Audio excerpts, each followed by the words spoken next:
영국을 국빈 방문 중인 윤석열 대통령은 현지에서 국가안전보장회의 NSC 상임위를 주재하고 북한의 이른바 군사정찰위성이 ICBM 성능 향상을 목적으로 한다고 규정했습니다. 정부는 대응 조치로 9.19 군사합의 일부 조항에 대한 효력 정지를 추진하기로 했는데요. 오늘 오전 임시 국무회의에서 일사천리로 의결할 것으로 보입니다. 취재 기자 연결하겠습니다. 권남기 기자. 네, 정치부입니다. 네, 윤석열 대통령이 영국 현지에서 NSC를 주재한 거죠. 자세한 내용 짚어주시죠.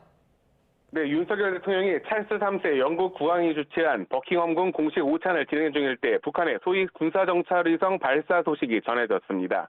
윤 대통령은 실시간으로 상황을 점검하고 보고받았고 영국 의회 연설까지 마친 뒤에 긴급 국가안전보장위 NSC 상임위원회를 주재한 것으로 전해졌습니다.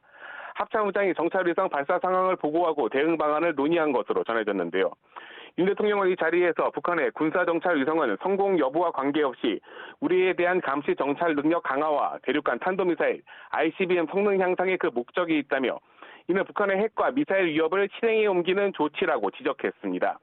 북한의 도발로 규정한 건데요. 윤 대통령은 NSC 상임위에서 논의된 대로 적법 절차에 따른 대응 조치를 추진하라고 지시했습니다.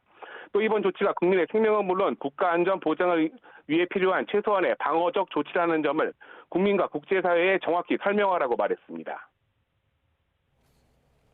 네, 윤 대통령이 대응 조치를 추진하라고 주문했는데 이 무용론 논란이 있었던 9.19 남북 합의에 대한 효력 정지를 의미하는 거죠? 네, 그렇습니다. NSC 상임위는 별도 입장문을 내고 9.19 군사합의의 제1조, 제3항에 대한 효력 정지를 추진하겠다고 밝혔습니다. 관련 조항은 군사분계선 상공의 비행 금지 구역을 설정해 완충 구역을 두는 내용인데 북한의 잦은 도발로 무용주머리 됐다는 지적이 끊이지 않았습니다. 정부는 그래서 과거에 시행했던 군사분계선 일대의 대북 정찰과 감시 활동을 복원할 것이라고 선언했습니다. 정부는 속전속결로 관련 절차에 착수했습니다.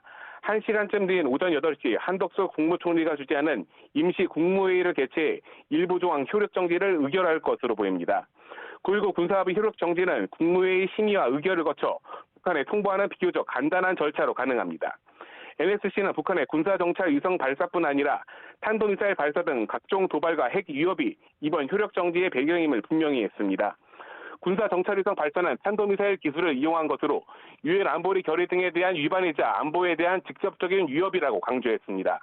NSC는 또 북한이 작년과 올해 약 100차례에 걸쳐 탄도미사일을 발사했고 수천 번의 해안 포문 개방, 무인기에 수도권 침투 등 9.19 군사합의를 상시적으로 위반했다고 지적했습니다. 9.19 군사합의 일부 효력 정지는 남북관계 발전법 등 적법 절차에 근거해 국민을 보호하기 위한 최소한의 방어적 조치이자 안보를 지키기 위한 정당한 조치라고 강조했습니다. 정부가 이번에 북한의 해안포 사격이나 해안포문 개방도 지적한 만큼 공중에 이어 해상 완충구역에 대한 9.19 군사합의 효력 정지도 추진될지 주목됩니다. 지금까지 정치부에서 전해드렸습니다.